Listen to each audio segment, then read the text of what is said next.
Anak lebih cepat meniru daripada mendengar nasihat. Ini bukan sekadar pepatah, ini adalah ilmu. Fakta pertama, hampir 70% dari pembelajaran anak berasal dari observasi, bukan dari kata-kata yang Anda ucapkan. Fakta kedua, psikolog Albert Bandura menyebut ini teori pembelajaran sosial. Anak-anak meniru perilaku yang mereka lihat. Mereka memodelkan apa yang kita lakukan.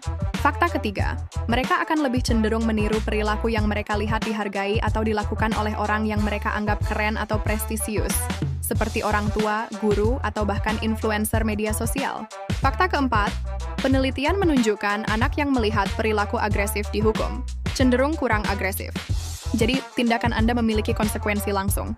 Tahukah kamu, anak belajar dari apa yang mereka lihat, bukan hanya dari nasihat. Teori psikologi menyebut ini observational learning. Penelitian Bobodol menunjukkan anak bahkan meniru tindakan agresif hanya dari melihatnya. Anak meniru lebih dari sekadar mendengar kata-kata orang tua. Jadi contoh yang baik itu lebih penting daripada memberi nasihat. Anak belajar melalui observasi dan imitasi. Menurut psikologi, anak tidak hanya belajar dari instruksi langsung, nasihat, tetapi lebih kuat belajar dari apa yang mereka lihat dan tirukan. Ini disebut observational learning atau pembelajaran melalui pengamatan. Anak mengamati perilaku orang tua, guru, teman sebaya, dan media lalu menirunya secara otomatis, meskipun tidak ada nasihat verbal yang diberikan. 2 poin eksperimen Bobodol. Bukti nyata observasi meniru. Albert Bandura melakukan penelitian terkenal dengan boneka Bobo, di mana anak yang melihat model dewasa bersikap agresif terhadap boneka tersebut cenderung meniru perilaku agresif itu sendiri. Ini membuktikan bahwa anak bisa mempelajari perilaku langsung dari pengamatan, bahkan tanpa reinforcement langsung, reward, hukuman. 3. Model adalah contoh lebih efektif dari instruksi verbal. Bandura juga menjelaskan bahwa anak belajar dari observasi perilaku orang lain, konsekuensi yang mengikuti perilaku tersebut, kecenderungan untuk meniru model yang dihormati atau dikenal. Artinya, anak meniru apa yang dilakukan orang tua lebih dari apa yang orang tua katakan.